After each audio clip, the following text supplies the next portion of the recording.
Bismillahirrahmanirrahim. Assalamualaikum warahmatullahi wabarakatuh. Kita berjumpa lagi dalam mata kuliah pengantar ilmu ekonomi mikro, sesi ke-10, membahas tentang teori produksi. Berkaitan dengan teori produksi, kita lihat bagaimana bentuk organisasi-organisasi perusahaan yang tentunya kaitannya dengan salah satu operasionalnya di dalam perusahaan berupa produksi. Yang pertama, bentuk organisasi adalah perusahaan perseorangan, di mana organisasi perseorangan yang terbanyak ini merupakan organisasi perusahaan yang terbanyak jumlahnya dalam perekonomian. Namun sumbangan keseluruhan produksinya tidak terlalu besar, karena pada umumnya mereka dilakukan secara kecil-kecilan dan modal tidak terlalu besar. Keuntungan dari jenis organisasi ini adalah kebebasan yang tidak terbatas dan dapat melakukan apapun tindakan yang dianggapnya akan menguntungkan perusahaan. Sementara kelemahannya, modal kecil dan sukar untuk memperoleh pinjaman. Yang kedua, perusahaan perkongsian atau firma, organisasi perusahaan yang dimiliki oleh beberapa orang yang bersepakat untuk menjalankan satu usaha dan membagi keuntungan berdasarkan kesepakatan sebelumnya. Dalam menjalankan perusahaan, tanggung jawab ditanggung secara bersamaan. Yang ketiga, persaingan terbatas. Sebagian besar hasil produksi nasional didapat dari PT atau perseroan terbatas. Perusahaan ini memperoleh modal dengan mengeluarkan saham. Kita pahami bahwa saham merupakan satu bentuk surat berharga yang menyatakan bahwa pemegangnya adalah menjadi milik perusahaan dan yang mengeluarkan saham tersebut. Bentuk organisasi lainnya, yang pertama contohnya adalah perusahaan milik negara (BUMN). Pada umumnya perusahaan negara ini dikelola seperti perusahaan perseroan terbatas. Namun perbedaannya saham di perusahaan dimiliki oleh pemerintah. Pengurus juga diangkat dan diberhentikan oleh pemerintah. Contohnya perusahaan listrik, air, pos, dan telekomunikasi. Yang kedua, koperasi. Koperasi konsumsi merupakan salah contohnya, menjalankan kegiatan membeli barang dan kemudian menjualnya kepada anggota. Keuntungan akan dibagikan kepada seluruh anggota. Yang kedua, koperasi produksi. Koperasi ini berusaha agar hasil produksi para anggotanya dapat dijual dengan harga yang tinggi dan tidak ditindas oleh para pembeli. Yang ketiga, koperasi kredit. Badan simpan pinjam yang meminjamkan uang kepada anggotanya dengan tingkat bunga yang relatif rendah.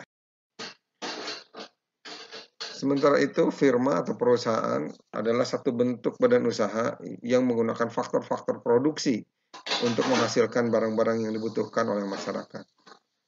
Di sisi lain, industri yang mendukung firma ini adalah kumpulan firma yang menghasilkan barang yang sama atau sangat bersamaan yang terdapat dalam satu pasar. Contohnya industri mobil, industri beras. Bagaimana cara mencapai tujuan untuk memaksimumkan keuntungan? Ya, keuntungan atau kerugian merupakan perbedaan antara hasil penjualan dan biaya produksi. Ketika hasil penjualan melebihi biaya produksinya, maka perusahaan akan mendapat keuntungan.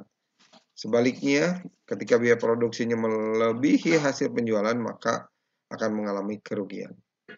Adapun masalah pokok yang dihadapi yaitu bagaimana komposisi faktor produksi yang digunakan untuk menciptakan tingkat produksi yang tinggi dan meminimumkan biaya produksi.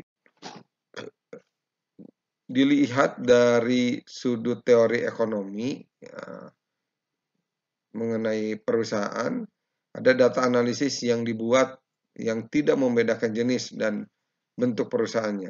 Berbagai jenis perusahaan dipandang sebagai unit-unit badan usaha yang mempunyai tujuan yang sama, yaitu mencapai keuntungan maksimum. Untuk itu mereka menjalankan usaha yang bersamaan, yaitu mengatur penggunaan faktor-faktor produksi dengan cara seefisien mungkin.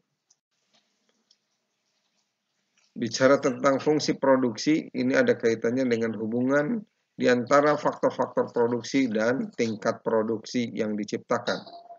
Faktor produksi diantaranya tenaga kerja, tanah, modal, dan keahlian atau kewirausahaan. Dalam teori ekonomi, faktor tenaga kerja adalah satu-satunya faktor yang berubah jumlahnya. Jadi, dalam menggambarkan faktor produksi yang digunakan dan tingkat produksi yang dicapai, yang digambarkan adalah hubungan antara jumlah tenaga kerja yang digunakan dan jumlah produksi yang dicapai. Bagaimana peminimuman biaya produksi? Nah, dalam menetapkan komposisi faktor produksi yang akan meminimumkan biaya produksi, para produsen perlu memperhatikan, pertama, besarnya pembayaran kepada faktor produksi tambahan yang akan digunakan. Yang kedua, besarnya pertambahan hasil penjualan yang diwujudkan oleh faktor produksi yang ditambah terus. Contohnya, faktor produksi barang A dan barang B dengan biaya 10.000 dan 20.000 menghasilkan sama-sama hasil tambahan sama-sama 25.000. Faktor produksi yang dipilih adalah faktor produksi A karena biayanya lebih murah, tetapi tambahan hasil penjualannya sama dengan faktor produksi B. Prinsip yang harus dipegang produsen adalah mengambil unit tambahan faktor produksi yang biaya per rupiahnya akan menghasilkan tambahan nilai penjualan yang paling maksimal. Kita tahu faktor produksi dikenal juga dengan kata input, sedangkan jumlah produksi adalah output. Sehingga persamaan untuk fungsi produksi adalah Q sama dengan fungsi dari K, L, R, dan T, di mana K sama dengan jumlah modal, L labor atau tenaga kerja, R sumber daya alam resources, T teknologi yang digunakan, dan Q jumlah produksi yang dihasilkan oleh berbagai jenis faktor produksi digunakan secara bersama untuk memproduksi barang. Selanjutnya kita lihat teori produksi sederhana satu variabel, di mana teori produksi sederhana yang ini adalah menggambarkan tentang hubungan di antara tingkat produksi satu barang dengan jumlah tenaga kerja yang digunakan untuk menghasilkan berbagai tingkat produksi barang tersebut. Faktor produksi selain tenaga kerja dianggap tetap dan tidak mengalami perubahan. Ada hukum yang disebut Law of Diminishing Return, di mana hukum ini menjelaskan sifat pokok dari hubungan antara tingkat produksi dan tenaga kerja yang digunakan untuk membuat produksi tersebut. Hukum Law of Diminishing Return ini menyatakan bahwa apabila faktor produksi yang dapat diubah jumlahnya, L ya, labor atau tenaga kerja, terus-menerus ditambah sebanyak 1 unit, pada mulanya produksi total akan semakin banyak pertambahannya. Tetapi sesudah mencapai satu tingkat tertentu, produksi tambahan akan semakin berkurang dan akhirnya menjadi nilai negatif. Sifat pertambahan produksi seperti ini menyebabkan pertambahan produksi total semakin lambat dan akhirnya mencapai tingkat maksimum, lalu kemudian menurun atau decline. Terdapat 3 tahap ya dalam hukum tersebut, di mana hasilnya hasil lebih yang semakin berkurang. Tahap pertama, produksi total mengalami pertambahan yang semakin cepat. Tahap kedua, produksi total pertambahannya semakin lambat. Dan tahap ketiga, produksi total semakin lama semakin berkurang. Tahap pertama, produksi total mengalami pertambahan yang semakin cepat. Dalam tahap ini, dimulai dari titik origin semakin ke satu titik. Pada kurva total produksi, di mana AP, average production atau produksi rata-rata, maksimum pada titik ini didefinisikan AP sama dengan MP. AP average production dan MP marginal product. Ketika AP maksimum, maka AP aksen sama dengan 0. AP perubahan ya. Produksi total pertambahannya semakin kecil, tahap kedua.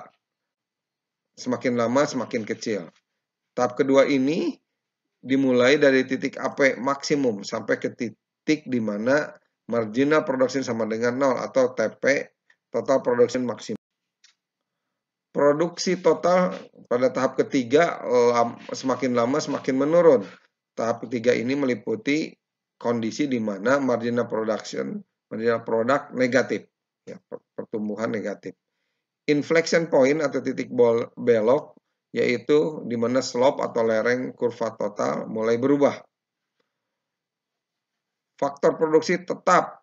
Nah, ini ada dua jenis faktor produksi. Faktor produksi tetap, yaitu input faktor produksi yang jumlahnya tidak dapat dirubah dan segera mengikuti perubahan output.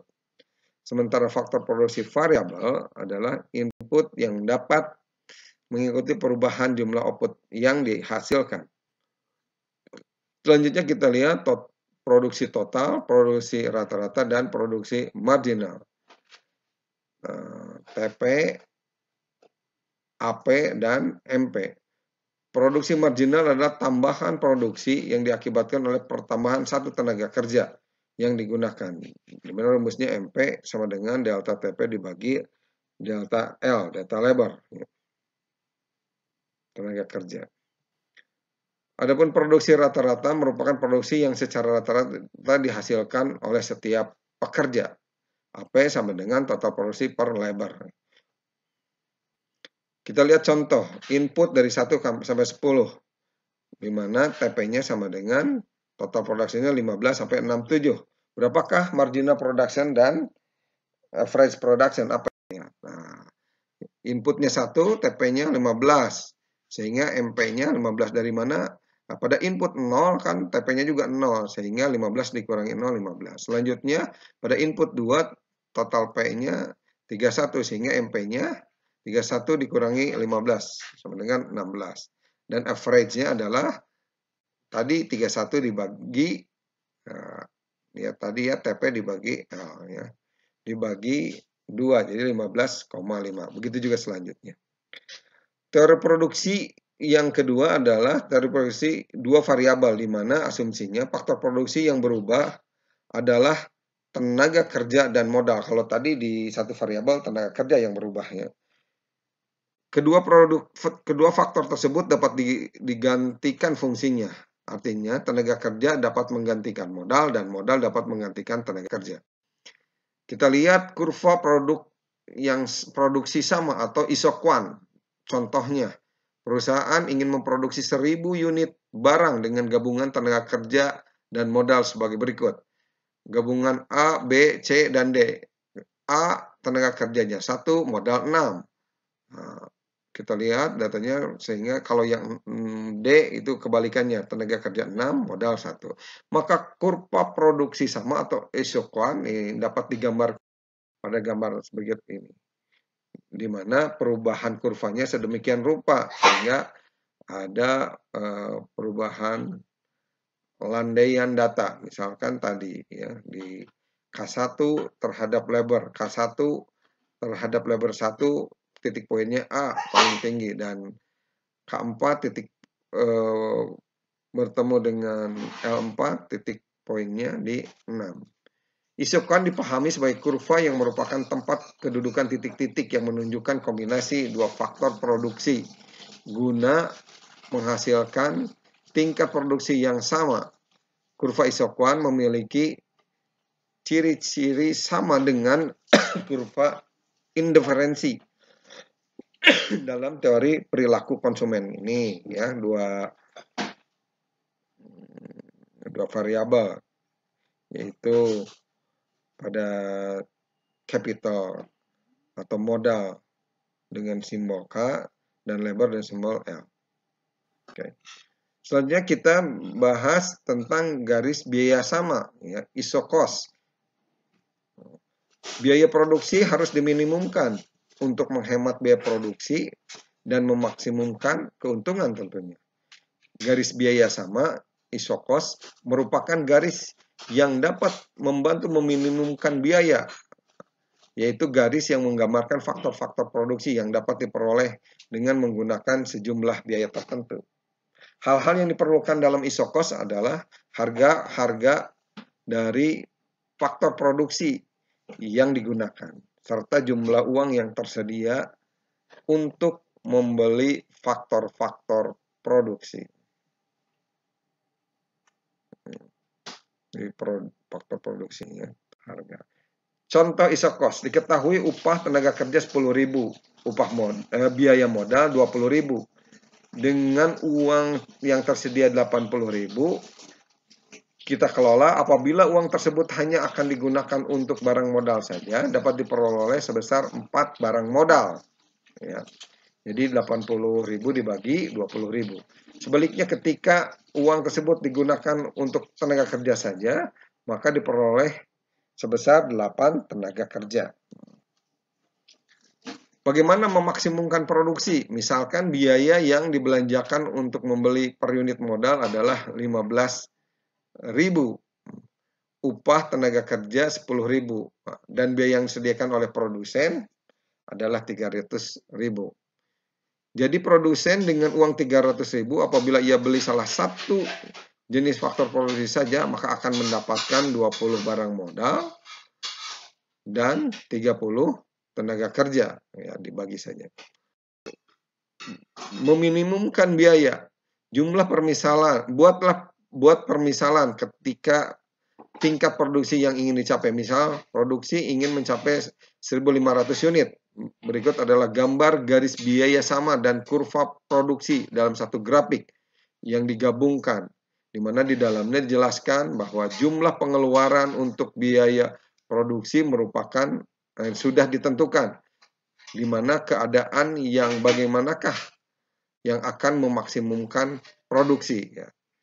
Jumlah produksi yang ingin dicapai telah ditentukan, keadaan bagaimanakah yang dikaitkan dengan meminimasikan biaya. Jadi dipahami bagaimana meminimumkan biaya itu sendiri dikaitkan dengan memaksimumkan produksi. Lihat, ini garis yang isokos ya, yang garis lurus, sementara yang isokuan ini garis yang digambarkan sebagai kurva, di mana garis isokos ditujukan untuk meminimumkan biaya dan garis isokuan untuk memaksimumkan keuntungan atau produksi.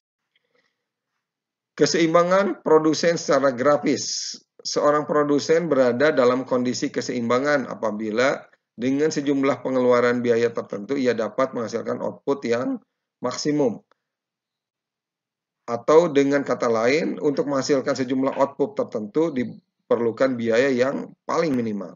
Tinggal dihitung saja berdasarkan tadi latihan pada contoh di awal, latihan soal. Lalu ada soal nih, sebuah perusahaan memproduksi barang Y menggunakan satu macam input variabel, ya, jadi tenaga kerja saja. Jumlah Y yang dihasilkan ditunjukkan oleh persamaan total produksi sama dengan 180X plus 42X kuadrat min X pangkat 3. Maka tentukanlah pertama, jumlah input X yang harus digunakan agar TP maksimum dan jumlah X agar AP maksimum. Coba dibuat latihannya, nanti dikumpulkan. Yang kedua, diketahui, nah ini yang dua variabel. Fungsi produksi satu komoditas adalah TP sama dengan 12 L pangkat 2 dikurangi 0,2 L pangkat 3, di mana Q adalah produksi yang dihasilkan dan L adalah faktor produksi. Bagaimana bentuk produksi, fungsi produksi ini dari AP dan MPL? Tentukan total produksi maksimum dan MP maksimum. Dilihat juga bagaimana atau tentukan AP yang maksimum. Dikumpulkan melalui email ya. Demikian pembahasan kali ini. Terima kasih. Assalamualaikum warahmatullahi wabarakatuh.